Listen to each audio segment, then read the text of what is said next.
ఓం శ్రీమాత్రే నమః. ఛానల్లోకి స్వాగతం అండి. కుంభరాశి వారు చేయవలసిన పూజ ఒకటి మిగిలిపోయింది. అందుకే లైఫ్ సెటిల్ కావట్లేదు. అయితే కుంభరాశి వారు ఎటువంటి ఫలితాలని పొందబోతున్నారు? మీ లైఫ్ సెటిల్ కాకపోవడానికి కారణం ఏమిటి? అలాగే వీరు బాకీ పడ్డ పూజ ఏంటి? ఆ పూజ ఏ విధంగా చేయాలి? బాకీ పడ్డ పూజని పూర్తి చేసిన తర్వాత మీరు ఎటువంటి ఫలితాలని చూస్తారు? అనే వివరాలను కూడా ఈ వీడియోలో మనం తెలుసుకుందాం. కానీ అంతకంటే ముందుగా మీరు కనుక మన ఛానల్‌ని ఇప్పటివరకు సబ్స్క్రైబ్ చేసుకోకపోతే వెంటనే సబ్స్క్రైబ్ చేసుకొని పక్కనే వచ్చిన బెల్ ఐకాన్ నొక్కి ఆల్ సెలెక్ట్ చేసుకుంటే మేము ఇలాంటి వీడియోస్ అప్లోడ్ చేయగానే ముందుగా మీ మొబైల్‌కి నోటిఫికేషన్ వస్తుంది. ఇక వివరాల్లోకి వెళ్తే రాశి చక్రంలో కుంభరాశి 9వది. ఈ రాశికి అధిపతి గురువు. కుంభరాశిలో జన్మించిన వారు సన్నగా, పొడవుగా, విశాలమైన నుదురు, పొడవైన ముక్కు కలిగి ఉంటారు. వీరి మనస్సు చాలా నిర్మలంగా ఉండి నిష్కల్మషమైన మనసుతో కల్లాకపటం లేకుండా మాట్లాడుతూ మిత్రులకు ఉపయోగకరం చేయడానికి ముందుంటారు. మూల నక్షత్రానికి అధిపతి కేతువు. మూల నక్షత్రం వారు ఆచరించవలసిన పరిహారాలు చూసుకున్నట్లయితే గృహమునందు ఔషధాలను పెంచాలి. రైతులకు మేలు రకం విత్తనాలను దానం చేయాలి. ఔషధ తత్వం గల ఫలాలను మరియు పుష్పాలను బ్రాహ్మణుడికి దానం చేయాలి. పేదలకు ఆయుర్వేద వైద్యానికి సంబంధించిన ఆయుర్వేద వైద్యాన్ని ఉచితంగా అందించటకు గాను ఆయుర్వేద వైద్యునికి మరియు వైద్యశాలలకు చేయుతను అందించాలి. కుమారి లేదా కలబంద మొక్కను ఇంటికి వాయువ్య భాగంలో పెంచాలి. మంగళవారాల్లో శ్రీ సుబ్రహ్మణ్య స్వామికి ఔషధి మొక్కల ఆకులను, మూలికలను, ఔషధ తత్వం గల పుష్పాలను జలంలో వేసి అట్టి జలంతో స్వామివారిని అభిషేకించాలి. ప్రతి నెల మీ జన్మ నక్షత్రం రోజున మీకు తోచిన ఆహార పదార్థాలు కొని మీ చేతితోనే బీదవారికి ఇవ్వండి. దీనితో మీ సంపద వృద్ధవుతుంది. ఆహార పదార్థాలు కొనివ్వడం వీలు కాకపోతే కనీసం అరడజను నాణ్యమైన అరటిపళ్ళైనా కొని ఒక నిరుపేదకు ఇవ్వండి. మీ దోషాలు తొలగి మీ సంపదలో వృద్ధి అవ్వడానికి మీకు అత్యంత సమర్థవంతంగా పనిచేసే జ్యోతిష పరిహారం కావున తప్పనిసరిగా ప్రతి నెల ఈ పరిహారం ఆచరించడానికి ప్రయత్నించండి. కేతువు అనుగ్రహం కొరకు కేతువు యొక్క బీజ మంత్రాన్ని ప్రతిరోజు లేదా తప్పకుండా ప్రతి మంగళవారం ప్రత్యేకించి కేతుకాలం సమయంలో ఈ సమయంలో 19 సార్లు పఠించండి. కేతువు యొక్క అనుగ్రహం కొరకు మంగళవారాల్లో కేతుకాలం లేదా యమగండ కాలంలో వినాయకునికి ఆలయాలను, పుణ్యక్షేత్రాలను దర్శించాలి. ఆలయంలో కొబ్బరికాయ, అరటిపళ్ళు, పూలు సమర్పించి కేతువు యొక్క అనుగ్రహం మరియు అనుకూలత కొరకు ప్రార్థించాలి. కానుకలు సమర్పించాలి. వినాయక మంత్రాలు, స్తోత్రాలు పఠించాలి. సంకష్ట నాశన గణేష స్తోత్రం, శ్రీ గణపతి అథర్వ శీర్ష స్తోత్రం పఠించాలి. మంగళవారాల్లో మరియు ప్రతి నెల ఆర్ధ నక్షత్రం ఉన్న రోజులలో ఓం రుద్రాయ నమః అనే మంత్రాన్ని 108 సార్లు పఠించాలి. ప్రత్యేకించి మంగళవారాల్లో కేతుకాలం అలాగే యమగండ కాలం సమయంలో ఉదయం 9 గంటల నుంచి 10 గంటల 30 నిమిషాల మధ్య మరియు ప్రతి నెల ఆర్ధ నక్షత్రం ఉన్న రోజులలో శివాలయాలకు వెళ్లి శివునికి ముందు ఈ మంత్రాన్ని పఠించడం ద్వారా మరింత శుభప్రదం అని చెప్పొచ్చు. శివాలయంలో కొబ్బరికాయ, అరటిపళ్ళు, పూలు, అగరబత్తి, కర్పూరం వంటివి సమర్పించి కేతువు యొక్క అనుగ్రహం మరియు అనుకూలత కొరకు ప్రార్థించాలి. కేతువు గ్రహం యొక్క అనుగ్రహం కొరకు చేసే ఈ పరిహారం కొంతవరకు కుజగ్రహ దోషాలను కూడా తొలగిస్తుంది. వీధి కుక్కలకు ఆహారం అందివ్వాలి. కొడుకు వరుస అయ్యే వారిని ప్రేమగా చూసుకోవాలి. నలుపు, తెలుపు రంగులో ఉన్న కమ్మలి దానం చేయాలి. దేవాలయాలు నిర్మించడానికి విరాళాలు ఇచ్చారు. పిచ్చాసుపత్రిలో రోగులకు సహాయం చేయాలి. అనాథ పిల్లలకు చేరదీసి వారికి భోజన సదుపాయం కల్పించాలి. ఉలువలతో చేసిన ఆహార పదార్థాలు పేదలకు పంచాలి. ఆహార పదార్థాలు పేదలకి పంచడమే కాకుండా ఉలువల నీటిలో నానబెట్టి గోవులకు తినిపించాలి. మంగళవారం నాడు వినియమంగా ఉండాలి. మంగళవారం రోజున ఉపవాసం కూడా ఆచరించవచ్చు. కేతువు యొక్క అనుగ్రహం కొరకు మంగళవారాలలో సాంబ్రాణి, నువ్వుల చెట్టు ఆకులు, మారేడు, పట్ట, ఏనుగు దంతం వీటిలో మీకు లభించిన వాటిని నీళ్లలో వేసి కాచి వీటితో స్నానం చేయాలి. కేతువు యొక్క అనుగ్రహం కొరకు మంగళవారాల్లో వైఢూర్యం, నువ్వుల నూనె, సాలువ, కస్తూరి, ఉలవలు, ఎరుపు రంగు లేదా బ్రౌన్ రంగు వస్త్రము మరియు ఆర్థిక విరాళాలు వీటిలో ఏదైనా ఒకటి దేవాలయాలు, ఆలయ పూజారులు, అనాథ శరణాలయాలు మరియు అత్యంత పేదరికంలో ఉన్న వ్యక్తులకు దానం ఇవ్వండి. లేదా మీరు ఇవ్వగలిగినంత ఆర్థిక విరాళం ఆన్లైన్ చెల్లింపు ద్వారా ఏదైనా ప్రసిద్ధ గదంలో ఇవ్వండి. ముఖ్యంగా అలా ఆలయానికి కూడా పంపండి. కేతువు యొక్క విశేష అనుగ్రహం కొరకు కేతువు యొక్క వస్తువులు దానం చేయడానికి ముఖ్యంగా కేతు గ్రహానికి సంబంధించిన వస్తువులతో స్నానం, దేవాలయాల సందర్శన, కేతువు యొక్క అనుగ్రహాన్ని ప్రసాదించే మంత్రాలు మరియు స్తోత్రాల పఠనం వంటివి అశ్విని, మఘ మరియు మూల నక్షత్రాలు మంగళవారంతో కలిసి వచ్చే రోజులలో ప్రత్యేకించి కేతుకాలం సమయంలో చేయండి.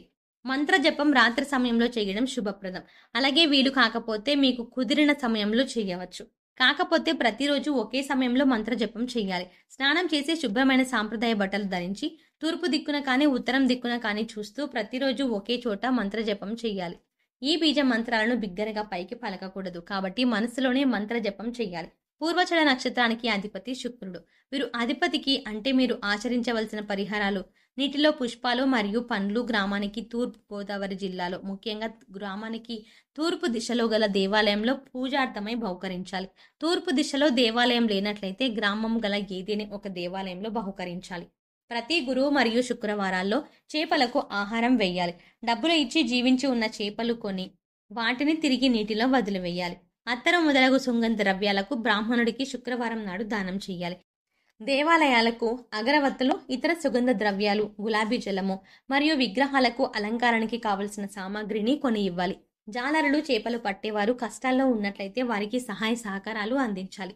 ప్రతి నెల మీ జన్మ నక్షత్రం రోజున మీకు తోచిన ఆహార పదార్థాలు కొని మీ చేతితోనే బీదవారికి దానం చేయండి. శుక్రవారం వల్ల కష్టాలు రాకుండా ఉండటానికి శుక్రుని అనుగ్రహం కొరకు శుక్రుని యొక్క బీజ మంత్రాన్ని ప్రతిరోజు లేదా తప్పకుండా ప్రతి శుక్రవారం 16 సార్లు పఠించండి. శుక్రగ్రహం యొక్క అధిష్టాన దైవం శ్రీ మహాలక్ష్మి అమ్మవారు. శుక్రుని యొక్క అనుగ్రహం కొరకు శుక్రవారం రోజుల్లో అమావాస్య తిథుల్లో శ్రీ మహాలక్ష్మీదేవి అమ్మవారిని పూజించాలి. శుక్రవారం రోజుల్లో శ్రీ మహావిష్ణువు సమేత మహాలక్ష్మి ఆలయాలను, పుణ్యక్షేత్రాలను దర్శించాలి. ఆలయంలో కొబ్బరికాయ, అరటిపళ్ళు, పూలు, అగరబత్తి, కర్పూరం వంటివి సమర్పించి శుక్రుని అనుగ్రహం కొరకు ప్రార్థన చేయాలి. శుక్రవారం అమావాస్య తిథుల్లో శ్రీ మహాలక్ష్మి మంత్రాలను, శ్రీ కనకధార స్తోత్రాన్ని, శ్రీ సూక్తాన్ని పఠించాలి. స్త్రీలను గౌరవించాలి. వివాహం కాని అమ్మాయిలకు త్వరగా వివాహం జరగటానికి సహకరించాలి. బొబ్బర్లతో ఆహార పదార్థాలు చేసి పేదలకు పంచాలి. గోవుకు బొబ్బర్లను నీటిలో నానబెట్టి తినిపించాలి. శుక్రవారం నాడు నియమంగా ఉండాలి. శుక్రవారం రోజున ఉపవాసం కూడా ఆచరించవచ్చు. శుక్రగ్రహ అనుగ్రహం పూర్తిగా లభించడం కొరకు శుక్రగ్రహ మంత్రాన్ని ప్రతిరోజు లేదా తప్పకుండా ప్రతి శుక్రవారం 16 సార్లు పఠించండి. ఉత్తరాషాఢ నక్షత్రానికి అధిపతి సూర్యుడు. ఏనుగులు మరియు గుర్రాలకు గ్రాసాన్ని సమకూర్చాలి. ఏనుగు మరియు గుర్ర బొమ్మను లేదా పటాన్ని దక్షిణ గోడకు తూర్పు వైపు ముఖం ఉండేలాగా అమర్చాలి లేదా తగిలించాలి. శ్రీ సూర్య భగవానుని ఆరాధన వీరికి శుభ ఫలితాలను ఇస్తుంది. వృక్షాలను మరియు ఇంట్లో గల మొక్కలకు ప్రతినిత్యం తప్పనిసరిగా నీళ్లు పోయాలి. ఏనుగులని అలాగే అరటి పండ్లను తినిపించాలి. గోధుమలు, బెల్లం, మంచినెయ్యితో వండిన పాయసాన్ని శివుడికి నివేదన చేసి స్వీకరించాలి. ప్రతి నెల మీ జన్మ నక్షత్రం రోజున మీకు తోచిన ఆహార పదార్థాలు కొని మీ చేతితోనే బీదవారికి ఇవ్వండి. సూర్యుని అనుగ్రహం కొరకు సూర్య బీజ మంత్రాన్ని ప్రతిరోజు లేదా తప్పకుండా ప్రతి ఆదివారం 7 సార్లు పఠించండి. సూర్యుని అనుగ్రహం కొరకు శివాలయాలను, శివుని పుణ్యక్షేత్రాలను దర్శించుకోండి. కొబ్బరికాయలు, అరటి పండ్లు, పూలు, అగరబత్తీలు, కర్పూరం మొదలైన వాటిని దేవాలయాలు సమర్పించి సూర్యగ్రహ అనుగ్రహం కొరకు ప్రార్థించండి. సూర్యుని అనుగ్రహం కొరకు సూర్య నమస్కారాలు చెయ్యండి.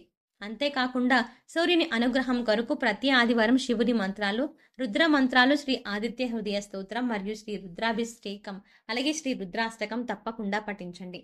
సూర్యుని అనుగ్రహం కొరకు ఆదివారాల్లో కుంకుమ పువ్వు, రక్తచందనం, మనిషిల, యాలకులు, దేవదారు, వట్టివేరు, యష్టి మధుకం, ఎర్ర పుష్పాలు, ఎర్ర గన్నేరు పువ్వులు వీటిలో మీకు లభించిన వాటిని నీళ్ళల్లో వేచి కాచి ఆ నీటితో స్నానం చేయాలి.